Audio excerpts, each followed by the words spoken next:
ఇప్పుడే country delight యాప్ని download చేసుకోండి. Download the country delight app now.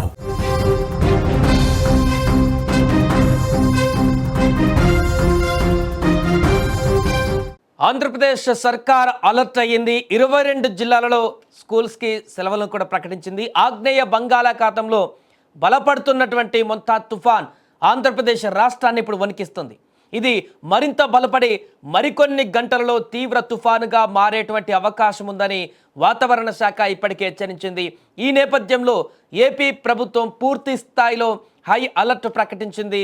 ముఖ్యంగా తీర ప్రాంత జిల్లాలలో అధికారులు అప్రమత్తంగా ఉండాలని, సహాయక చర్యలకు సిద్ధంగా ఉండాలని కూడా సీఎం చంద్రబాబు ఆదేశించారు. తుఫాను ప్రభావం దృష్ట్యా విద్యార్థులు, ఉపాధ్యాయుల భద్రతను దృష్టిలో ఉంచుకొని రాష్ట్రంలోని సుమారు 22 జిల్లాలలోని స్కూళ్ళు, కాలేజీలకు సెలవులు ప్రకటించారు. ఉమ్మడి కర్నూలుతో పాటు అనంతపురం జిల్లాలలో మాత్రం సెలవులు ప్రకటించలేదు. మిగతా జిల్లాలలో స్కూల్స్కి హాలిడేస్ ప్రకటించారు.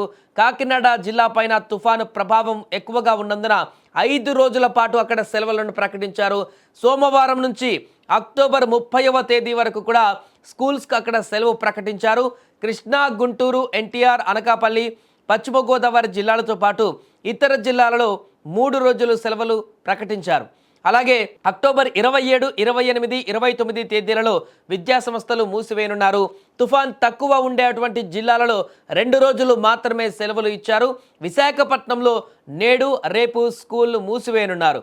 ఇక తుఫాను ప్రభావం తర్వాత పరిస్థితిని బట్టి ఆ స్కూళ్లను హాలిడేస్ పొడిగించడమో లేదా తగ్గించడమైన దానికి సంబంధించిన డిసిజన్ తీసుకోనున్నారు. ఏదేమైనా కూడా ఆంధ్రప్రదేశ్లో వస్తున్నటువంటి తాజా మొంతా తుఫాన్ ఎఫెక్ట్ అయితే రాష్ట్ర వ్యాప్తంగా అందరినీ అలర్ట్ చేస్తుంది. ముఖ్యంగా తీర ప్రాంతాల్లో ఉండేటువంటి మత్స్యకారులను ఇప్పటికే అటువైపు వెళ్ళకూడదంటూ కూడా హెచ్చరికలు జారీ చేసింది. ఇక ఏదైతే రెడ్ జోన్లో కొనసాగుతున్నటువంటి జిల్లాలు ఏదైతే ఉన్నాయో కాకినాడతో పాటుగా మిగతా జిల్లాలు, ఆ జిల్లాలలో మాత్రం ప్రజలను నిరంతరం అప్రమత్తం చేస్తున్నారు. ఎందుకంటే అత్యధిక ప్రభావం ఈ యొక్క తుఫాను ప్రభావం ఆ జిల్లాలపైనే ఎక్కువగా ఉంది, ఆ ప్రాంతాలపైనే ఎక్కువగా ఉంది. కాబట్టి ఆ ప్రాంతాల్లో వచ్చేటువంటి ఈ తుఫాన్ ఎఫెక్ట్ ఏ మేరకు ఉంటుందనే దాన్ని కూడా అంచనా వేయలేకపోతున్నారు. ఒకవేళ భారీ స్థాయిలో కనుక వర్షాలు వచ్చినట్లయితే దాన్ని తట్టుకొని నిలబడేందుకు ప్రభుత్వం అన్ని రకాలుగా సిద్ధమైపోయింది.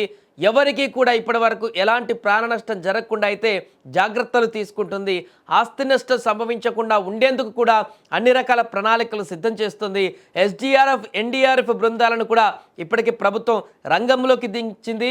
అత్యవసరమైతే ఈరోజు, రేపు ఏదైనా అత్యవసరమైనటువంటి పరిస్థితుల్లో రెస్క్యూ చేయాల్సి వస్తే, లేకుంటే ఇంకేదైనా అవసరం వస్తే వారిని రంగంలోకి దించి ప్రజలను కానీ ఆ పరిసర ప్రాంతాల్లో ఉన్నటువంటి పరిస్థితులను కంట్రోల్కి తీసుకురావడానికి కానీ ఆ యొక్క దళాలను ఉపయోగించేటువంటి అవకాశం ఉంది. ఏదేమైనా కూడా చాలా రోజుల తర్వాత ఆంధ్రప్రదేశ్కు ఒక భారీ తుఫాను విరుచుకుపడుతున్నటువంటి సందర్భంలో అప్రమత్తమైంది పూర్తిగా. గతంలో వచ్చినటువంటి తుఫాన్ల అనుభవంతో ఈ యొక్క తుఫాను బారి నుంచి ఆంధ్రప్రదేశ్ రాష్ట్రానికి ఎలాంటి నష్టం చేకూరకుండా, ఎవరికి ఎలాంటి ఆపద రాకుండా ప్రభుత్వం తీసుకుంటున్నటువంటి చర్యలతో ఇప్పటికే అధికారులందరూ కూడా వాటిని అనుసరిస్తున్నారు. ముఖ్యంగా స్కూల్ విద్యార్థులు, అదేవిధంగా పేరెంట్స్, టీచర్స్ వీళ్ళందరూ కూడా జాగ్రత్తగా ఉండేందుకు, వారు బయటికి రాకుండా ఉండేందుకు ఉదయం, సాయంత్రం స్కూళ్ళు ఉంటే వారిని తీసుకురావడానికి లేకుంటే దించడానికి రావాల్సిన పరిస్థితి ఉంటుంది. స్కూల్ పిల్లలు కూడా రోడ్ల మీదకి వచ్చేటువంటి అవకాశం ఉంటుంది. ఇలాంటి వర్షభావ పరిస్థితుల్లో, ఇలాంటి తుఫాన్ సమయాల్లో వారు కనుక బయట తిరిగితే, అలాంటి పరిస్థితులు కనుక ఏర్పడితే ఏదైనా విపత్తు రావచ్చు అనేటువంటి ఒక అంశం కూడా ఉంటుంది. కాబట్టి ముందు జాగ్రత్త చర్యల్లో భాగంగా స్కూల్ అన్నిటికైతే సెలవులు ప్రకటించారు. అయితే అందరూ 1-2 రోజులు మాత్రమే అనుకున్నారు. కానీ ఎఫెక్టెడ్ జిల్లాలో అయితే 5 రోజుల పాటు 30వ తారీఖు వరకు కూడా సెలవులు ప్రకటించారంటే అర్థం చేసుకోవచ్చు ఎంత భారీ స్థాయిలో ఈ యొక్క తుఫాను విరుచుకుపడబోతుంది ఈ 5 రోజుల పాటు అనేది కూడా అర్థం చేసుకోవచ్చు. ముఖ్యంగా కాకినాడ లాంటి జిల్లాలలో అయితే. మిగతా జిల్లాల్లో 3 రోజుల పాటు సెలవులు ప్రకటించారు. ఇక కర్నూలు, అదేవిధంగా అనంతపురం జిల్లాలో అయితే అక్కడ చాలా తక్కువ ప్రభావం ఉండడంతో అక్కడ ప్రస్తుతానికైతే ప్రకటించలేదు. బట్ ఈరోజు, రేపు అక్కడ వర్షాల యొక్క ప్రభావాన్ని బట్టి అక్కడ కూడా సెలవులు ప్రకటించేటువంటి అవకాశం లేకపోలేదు.